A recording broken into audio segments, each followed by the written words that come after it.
Good morning, everybody. It's January 20th, and this is your pre-market prep. So, let me put my little pin up here. I'm using the free version of this pin. I think I should just bite the bullet and get the real version. But, anyways, yeah, let's get this.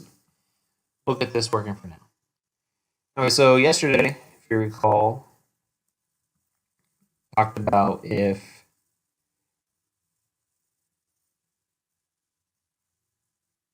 we could come up and close at the highs, this would be a tweezer bottom formation, and then if we continue higher, it's probable that would happen. So anyways, it did close at the high, small gap up, or during the market close, futures opened up, and we've been moving up since then. I'm not up a whole lot. The overall market is, see, the Dow is up 0.30, ES about 50%, and the Nasdaq is up actually 1%, and that is probably thanks to Netflix. Anyways, but we do have resistance right here at the top. If we could break above that, then that is a nice little high base breakout. It may continue the market higher, or continue to push the market higher. So that's something I'm watching. So anyways, that was good to see a chart pattern have follow through. Sold off to the 21 EMA, bounced right back up, closed at the high of the previous sell-off bar, which is a tweezer bottom, and then is continuing higher. If you're not familiar with these candlesticks formation, I will go ahead and pop up a little thing up top right here where I made a little video over candlestick patterns and where to recognize them and what they mean. I even give a reference to a website where you could see the probability of the charts or the candlesticks. There's a website, it's called, I think, chartpatterns.com, candlestick patterns. I'll have to rewatch the video. But anyways, they ran a statistical probability of every candlestick formation. Anyways, so that's ES, and let's restore that. Let's look at it a little bit of a bigger picture here. Here's a 15-minute chart.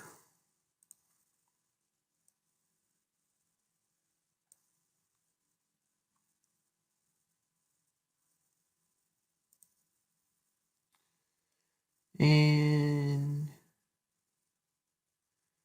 so like right here is all of the pre-market or the after hours action. You see that was a horrible line, that's what you just saw. A little bit of a breakout right there. Those blue dots that are forming right there, that's greater than 50% of average volume. So that tells you volume is coming in to this push higher. We'll just got to see if it maintains at the open and whatnot. And so that's basically the ES features, what I have been watching. So we're slowly drifting higher. If the market opens, we have a probability going higher. Another thing that was making me watch a higher move here is the 4-hour squeeze. So on the daily chart, we have the early end signals. The squeeze is still forming, and we're starting to push higher, still bullish momentum. But right here on the 4-hour chart, the 4-hour squeeze is now firing. It's in the first fire. So if we clear that resistance, then we may continue higher. And this question is this going to be the squeeze strong enough to push us higher? That's the question. Let's see, and so just watch the 4-hour squeeze to see do you have insight to the daily squeeze on the ES features. As far as positions, I am fully maxed out on positions right now. As far as exposure goes, are all the positions I have at the moment. Today, either let's say I got Starbucks and SQ need to decide if they're going to work or not, if or I'm just going to cut them for a loss. And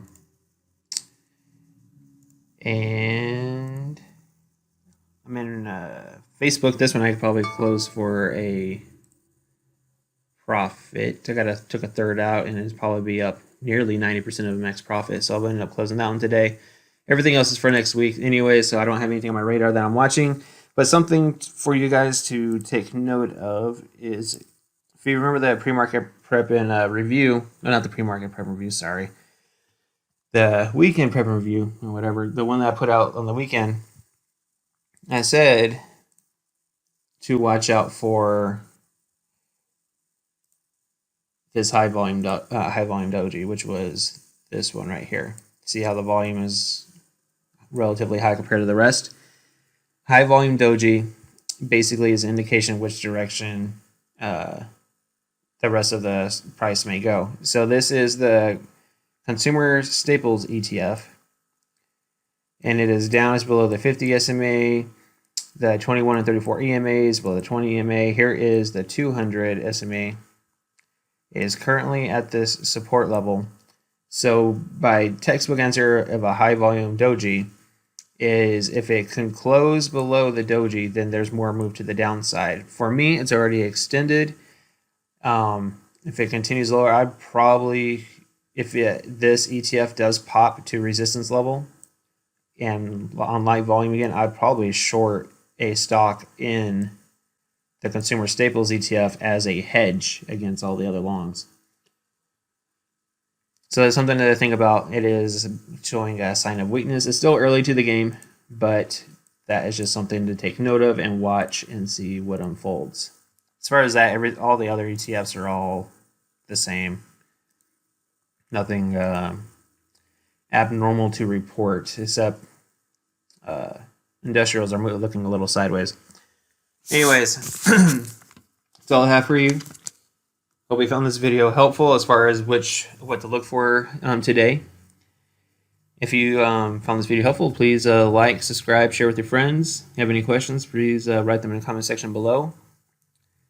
If you have any suggestions on what I should cover in these videos, I'm open to suggestions as well. So other than that, have a trading plan, follow your plan, master your emotions, watch your position sizing, and good luck trading today, everybody. Take care.